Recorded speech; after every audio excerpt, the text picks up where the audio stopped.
Bonjour à tous, nous sommes ensemble pour un MOOC qui concerne l'étude statistique des modèles de durée. On portera notamment un intérêt tout particulier aux applications en assurance, sans que les outils présentés ici se limitent simplement à ce cadre. Le but, c'est de vous présenter les principales difficultés et les principales techniques auxquelles on peut être confronté lorsqu'on traite des variables aléatoires liées à des phénomènes de durée. Dans cette vidéo d'introduction, je vais essayer de vous convaincre brièvement de deux choses. D'abord, on rencontre de nombreux problèmes liés à des durées dans les applications statistiques. Et ensuite, on va avoir besoin d'une théorie spécifique pour les étudier. Dans une dernière partie, je présenterai l'organisation générale de ce cours.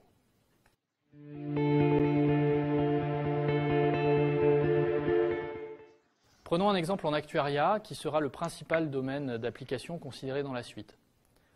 Considérons l'un des contrats les plus classiques en assurance vie, la garantie temporaire d'essai à 1 an. C'est un contrat qui porte sur la durée de vie d'un individu puisqu'il fonctionne de la façon suivante. L'assuré verse une prime P à la souscription et en échange, l'assureur va verser un capital C aux ayants droit de l'assuré si celui-ci décède dans l'année. Un premier enjeu face à ce type de contrat, c'est la tarification. À gauche, j'ai un assuré qui veut souscrire un contrat et le problème pour l'assureur, assis à droite de la table, c'est de fixer un prix approprié pour une telle garantie. La tâche n'est pas simple. D'un côté, on a les versements de l'assuré qui sont connus puisque la prime P est versée à la souscription du contrat. Et en revanche, les versements de l'assureur dépendent de la réalisation d'un événement aléatoire. Il faut que la variable T, qui est la durée de vie résiduelle de l'individu, soit plus petite que 1 an pour déclencher le paiement. Donc pour déterminer le tarif, on égalise les engagements des deux parties. Alors on les égalise en espérance, puisqu'on en a un des deux qui est aléatoire. Donc pour l'assuré, il verse P. Pour l'assureur, il va verser le capital C, mais uniquement si l'événement se produit. Donc en espérance, ça donne cette quantité. On aboutit donc au tarif suivant, qui est un tarif dit pur, c'est-à-dire où on a évacué toutes les problématiques liées à d'éventuels chargements.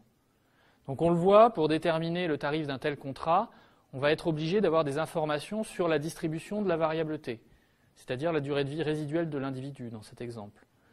Bon alors, dans cet exemple, la formule est très simple, donc on a juste besoin de connaître cette espérance, mais les choses peuvent être beaucoup plus délicates dans des contrats qui auraient des règles du jeu plus sophistiquées. Par ailleurs, l'étude de la distribution de T n'est pas simplement importante pour la tarification. Elle l'est aussi pour ce qu'on appelle le provisionnement. Dans ce cas, la situation est un peu différente. Il n'y a pas un, mais plusieurs assurés, et l'assureur a les mains liées puisque ces assurés ont déjà souscrit un contrat, qu'ils ont payé un certain prix. Que ce prix soit bien évalué ou non, l'assureur doit honorer ses engagements et donc il doit évaluer la somme à mettre de côté dans ce but. Regardons le problème de plus près. Voici la perte aléatoire que l'assureur effectue sur un contrat. On considère ici grand N, contrat similaire, grand N étant grand. Donc voilà la perte totale. Ici, j'ai les versements de capitaux qui interviennent de façon aléatoire. Et ici, j'ai les primes qui sont encaissés. Donc comment pouvoir faire face aux engagements? Deux solutions. La solution la plus brutale, c'est de réserver la quantité maximale de capital que je dois verser aux assurés. Donc ce qui correspond à un scénario extrêmement pessimiste où tous les assurés meurent dans l'année. En général, ce n'est pas vraiment réalisable parce que le montant NC ici est astronomique parce que N est très grand. Donc il va être plus opportun, pour quantifier des réserves, d'essayer d'évaluer quel est le montant petit r qui soit tel que la probabilité que ma perte excède ce montant petit r soit très très faible. Donc sauf malchance extrême, je ne serai pas mis en défaut. Donc on le voit, pour évaluer ce petit r, c'est important de connaître la distribution de S.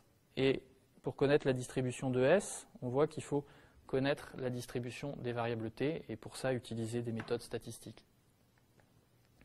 Bien entendu, de multiples autres exemples existent en actuariat, avec notamment les contrats de type rente. toujours avec une double approche, tarification et provisionnement d'un autre côté. Donc voici la description schématique d'un contrat de ce type. Donc là, on a un assuré qui, à la date t égale 0, achète le droit de recevoir à partir de t0 des capitaux C à intervalles réguliers, généralement jusqu'à son décès.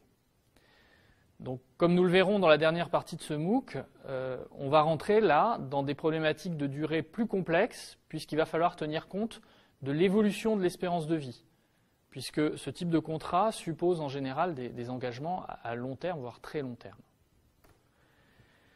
Donc l'étude des modèles de durée ne concerne bien entendu pas que les assureurs. Citons également un autre exemple en santé. Si je veux mesurer l'efficacité d'un traitement, une façon classique de faire, c'est de mesurer le gain d'espérance de vie induit par l'utilisation de ce traitement en prenant deux groupes, deux échantillons d'individus, certains qui ont reçu un traitement, d'autres non. Et ensuite, il va falloir définir les méthodes pour comparer statistiquement les durées de vie dans ces deux groupes.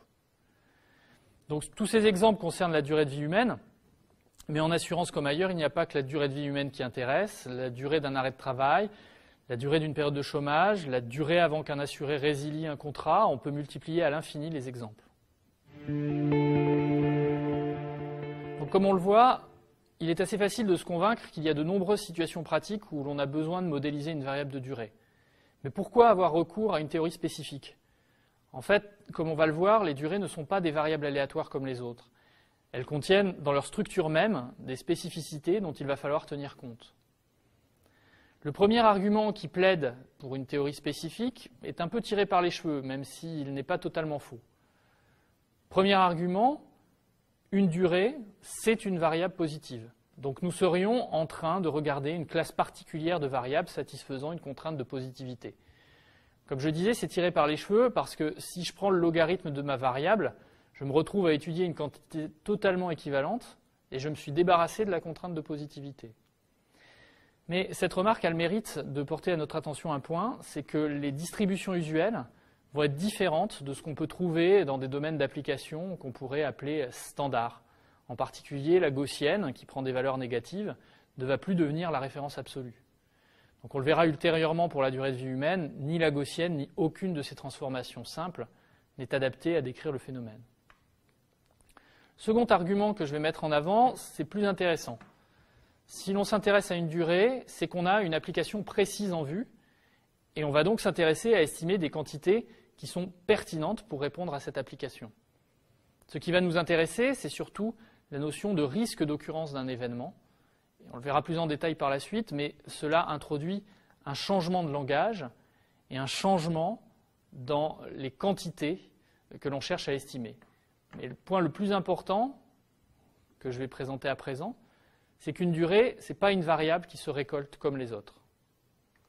Imaginons, donc ça c'est le troisième argument, que je me sois interrogé sur une variable aléatoire dite classique, qui est le poids d'un individu pris dans une certaine population. Pour avoir des informations sur la distribution de cette variable, je vais prendre plein d'individus au hasard dans la population, tels que ceux-ci, et puis je vais les faire monter sur la balance et je vais mesurer instantanément la variable qui m'intéresse, à savoir leur poids. À présent, si ce qui m'intéresse, c'est la durée de vie résiduelle des individus, la donnée va être plus laborieuse à récolter. Si je veux observer la durée de vie de cette personne, il va falloir attendre son décès. Or, on l'espère pour elle, ce décès peut se produire dans très longtemps. Et je n'aurai pas forcément la possibilité d'observer ce décès, donc de connaître la variable qui m'intéresse. Parmi tous les individus que j'ai pris dans la population, il y a donc de fortes chances que nombre d'entre eux soient toujours vivants à la fin de cette vidéo, et pour ces survivants, j'aurai donc une information incomplète concernant la variable qui m'intéresse. C'est donc une spécificité purement statistique, liée à la structure des données. Du fait qu'une durée ne se mesure pas instantanément, mon échantillon de personnes prises au hasard dans la population va être truffé d'observations incomplètes, dû au fait que l'événement d'intérêt n'a pas été observé pour tous les individus de mon échantillon. Il va falloir que je tienne compte du fait que moins j'ai la possibilité d'observer un individu pendant longtemps, moins j'ai de chances que l'événement qui m'intéresse se produise. Nous analyserons plus en détail dans les chapitres suivants le biais significatif qui peut être introduit si l'on ne tient pas compte de ce phénomène d'observation incomplète. Alors dans ce cours, nous allons présenter les principales méthodes et concepts liés à l'étude des durées. Comme fil rouge à chacune des étapes, nous garderons en vue l'exemple de l'estimation d'une durée de vie pour l'appliquer à l'étude de contrats d'assurance. Mais les techniques que je vais présenter ont vraiment vocation à s'appliquer dans de nombreux autres domaines.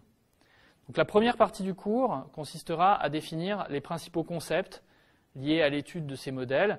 Il s'agit d'une part de définir les objets que l'on souhaite étudier et aussi de formaliser les difficultés liées aux observations incomplètes.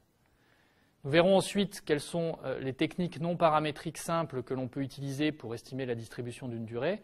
Alors par non paramétrique, on entend assez grossièrement sans faire d'hypothèse trop contraignante sur la distribution sous-jacente.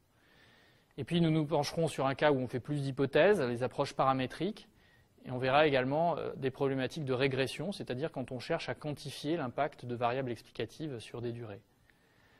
Et enfin, nous effectuerons une introduction à l'analyse de l'évolution de la mortalité, question importante, notamment pour les problématiques liées à l'évolution de l'espérance de vie qu'on rencontre dans les problèmes de rente que je citais tout à l'heure.